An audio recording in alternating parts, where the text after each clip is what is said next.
Hello and welcome to today's daily Bible reading. I'm Pastor Scott. I'm excited to be with you this morning. If today's the day, if you've been waiting almost 4 months to sign up to get these delivered to your inbox every morning, today's the day.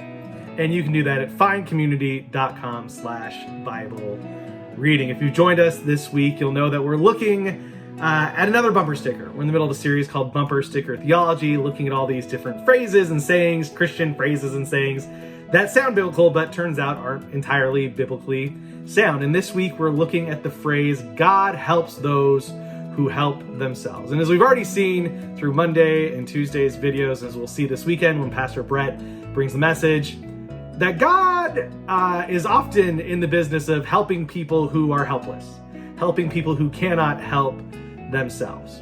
And this is actually what Jesus was all about when he was here on earth conducting his earthly ministry. He helped people all the time who could not help themselves.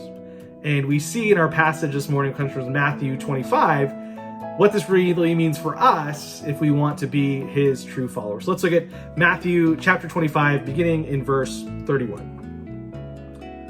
When the Son of Man comes in his glory and all his angels with him, he will sit on his glorious throne. All the nations will be gathered before him, and he will separate the people one from another, as a shepherd separates the sheep from the goats. He will put the sheep on his right and the goats on his left. Then the king will say to those on his right, "Come, you who are blessed by my Father. Take your inheritance, the kingdom prepared for you since the creation of the world. For I was hungry, and you gave me something to eat. I was thirsty, and you gave me something to drink. I was a stranger, and you invited me in. I needed clothes, and you clothed me.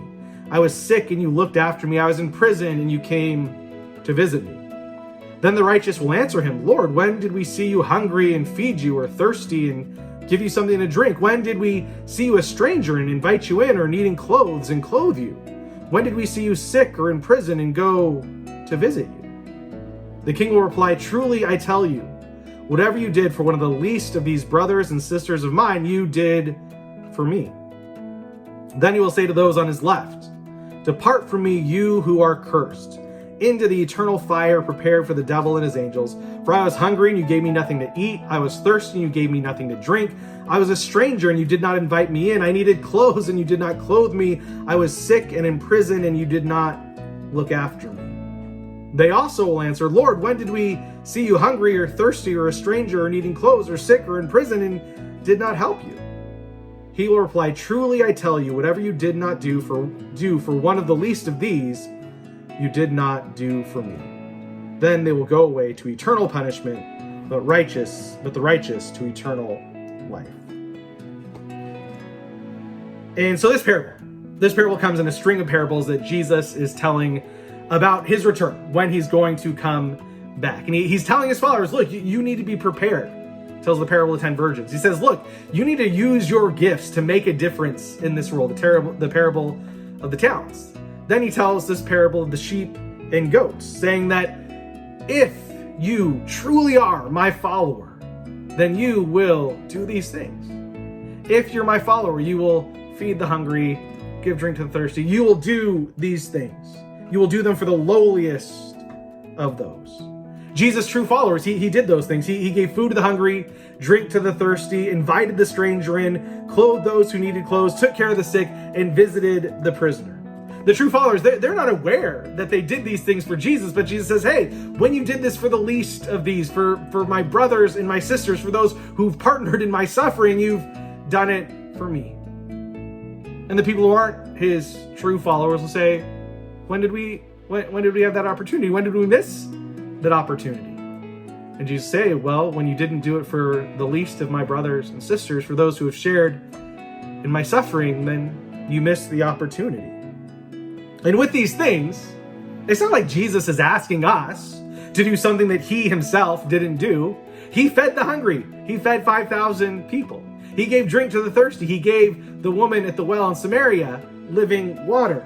He invited Zacchaeus, a hated stranger, in to eat with him. Actually, Jesus invited himself over, but still the same thing. Jesus clothed the leper with dignity when he touched them, when nobody else would. Jesus cured a woman who bled, healing her body and bringing her back into community. And Jesus visited a man trapped, imprisoned by thousands of demons, and set him free. That's what Jesus does. Jesus did all of these things.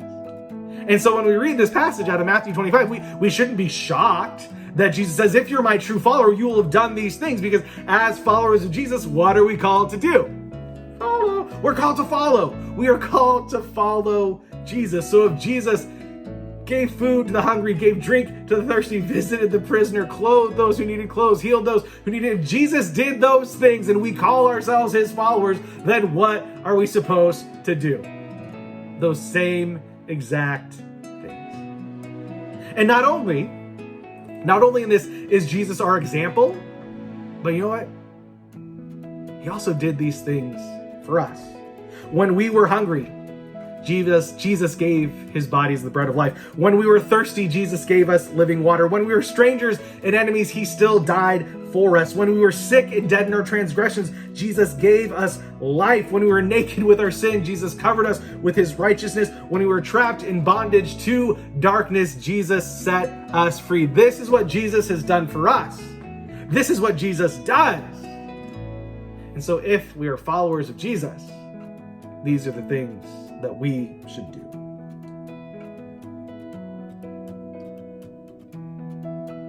It's not about God helping those who help themselves. It's about God's people. It's about the followers of Jesus helping people no matter what, because that is exactly what Jesus has done for us. Thank you so much for joining us today. We will be back again tomorrow with another Bible reading video.